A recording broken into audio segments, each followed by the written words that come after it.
On the last day of the Democratic National Convention, Kamala Harris has formally accepted her party's nomination for President of the United States.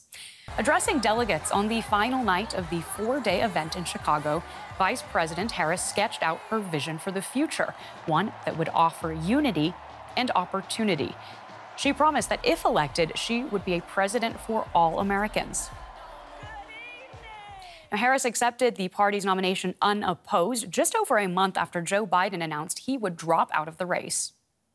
On behalf of Americans like the people I grew up with, people who work hard, chase their dreams, and look out for one another, on behalf of everyone whose story could only be written in the greatest nation on earth, I accept your nomination to be President of the United States of America. And I have DW's reporter Pablo Foley-Elias here with me in the studio for more insights into the Democratic National Convention. Pablo, that's a wrap. There's a lot of party fanfare there, but what did we actually learn about Harris as a candidate, about what her policies might be if she becomes the next president? Well, it was a very wide-ranging speech, as expected. It was positive. It was very much about moving America forward. She mentioned the word, which I think we're going to talk about quite a bit throughout this talk this morning, which is opportunity. She touched on foreign policy, which we'll go into a little bit more detail. It was a speech very much geared towards the middle class. She also did not hold back in her criticism of Donald Trump. She warned Americans of what could happen to the country if he were voted back in November. And, you know, it was very key for me what she said, in that she called it a precious fleeting opportunity to move past the bitterness, cynicism and divisive battles of the past. So this was a big part of this speech that she gave. And it was also an opportunity for her to introduce herself in many respects to the American voter with regards to her as a leader. There was a lot of criticism from Republicans that she maybe didn't have it in her to be the leader of the United States, from decisions that she has made as vice president, from a range of topics in different areas. But she stood firm and she stood up to those critics. Yeah, as vice president, she's in some ways a known entity, and yet there's still so much more that we can take away just from this speech, looking ahead to what we might see from a Harris presidency. You mentioned it already. She spoke a lot about a opportunity economy. That really stuck out to me, something that she says will build up the middle class. What can you tell us about that? Right. Well, we've seen some areas of policy which some economists have actually called quite populist. Now, for us here in perhaps in European countries, it may not be seen as populist, but I'll just give you a couple of those. And she reiterated those again, which was that there would be mortgage assistance, for example, for first-time buyers. She spoke about tax credits. She spoke about basically reducing costs for the middle class, and also that there would be a reduction in taxes very much for the middle class too. Now, these are big concerns for American voters because inflation has been quite high. There are concerns as well about interest rates. So the economy is the top topic, and polls suggest that in that respect, the Republicans are actually faring a little bit better than Democrats.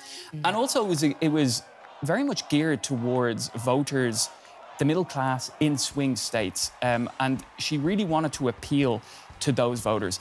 This word opportunity for me is quite key, because it's essentially sort of this idea of America being this land of opportunity where if you work hard, like she has, from all different types of background, you can go forward and you can progress in your life. It's a turn back to the American dream, which maybe we haven't heard that much about in recent years.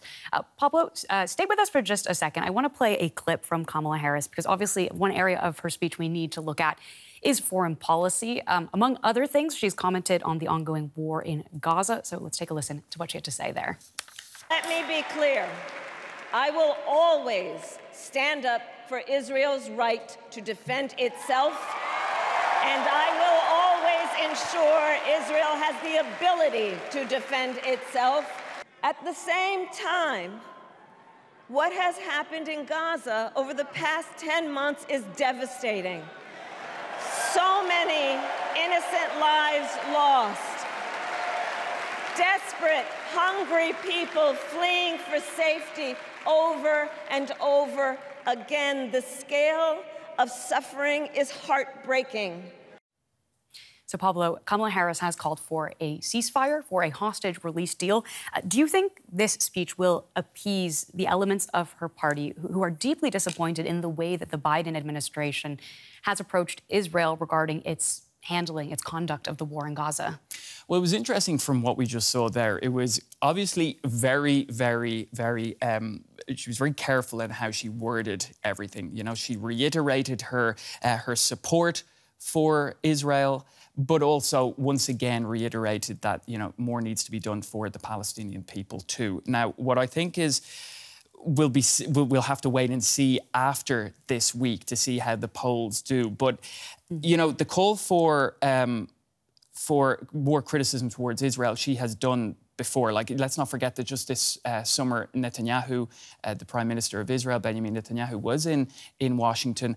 And after that, she said that it was time for this war to end. So very clear distinction there from President Biden in many respects. From what I've been reading, some feel that she didn't go far enough in her words yesterday. But for others, it may be what needed to happen, just this sort of balance in many respects. But Claire, we'll have to see how the polls do next week with regards to this topic. Yeah, that will be the crucial litmus test. Let's talk a little bit more about foreign policy.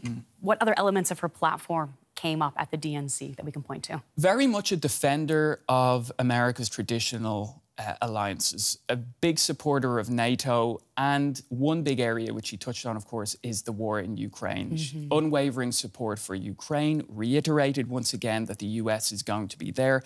And let's go back to Donald Trump. She was very critical of Donald Trump. She said this, and I think this line is one that will stand out: "I will not cozy up to tyrants and terrorists like Kim Jong-un who are rooting for Trump." So she was very much, once again, hammering home this idea that a Trump presidency would be dangerous for the United States. So it would be dangerous for democracy. And for democracy in general. And it's not just the United States, but once again, those alliances and those allies that the United States has across the world. Now, Kamala Harris has also drawn a lot of criticism on the issue of immigration, her approach there. Trump saying she's not done enough to prevent illegal immigration, especially in her role in the Biden administration, taking care of the U.S.-Mexican border. Do you think we're going to continue to hear that line of attack from the Republicans, or did she put minds at ease in this speech? Very much so. I think she wanted to speak about this topic because the Republicans have been really attacking her on this, and she went after the Republicans and said that she was part of this new immigration plan, which would see the border being tighter.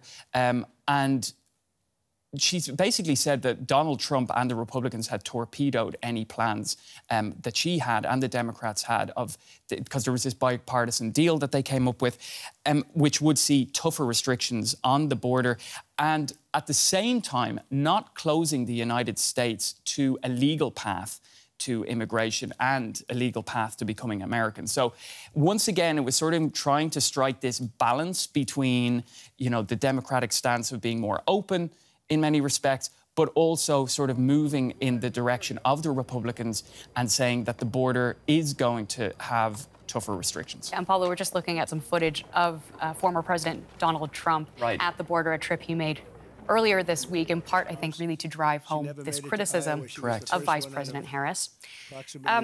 Just before we go, Pablo, this has been really insightful, but it all is going to come down to the numbers, right? Do we have recent polling? Do we know where things stand? Last I checked, it was a really tight race. Really tight race, Claire, and you're absolutely right. The thing is, during the week of the DNC, they don't take polling. They wait till afterwards. So what we have is everything up until this point. So that's what I was saying before. We're going to really have to see how her speech and Tim Walz's speech, for example, went down next week, really. Now, the recent polling says that it's very, very tight. She has moved definitely in the right direction for the Democrats in many of the swing states.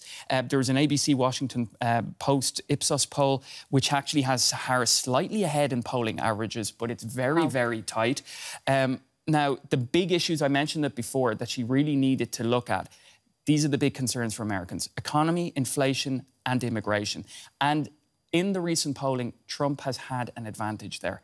So that was very much a part of the speech that we saw from Kamala Harris yesterday.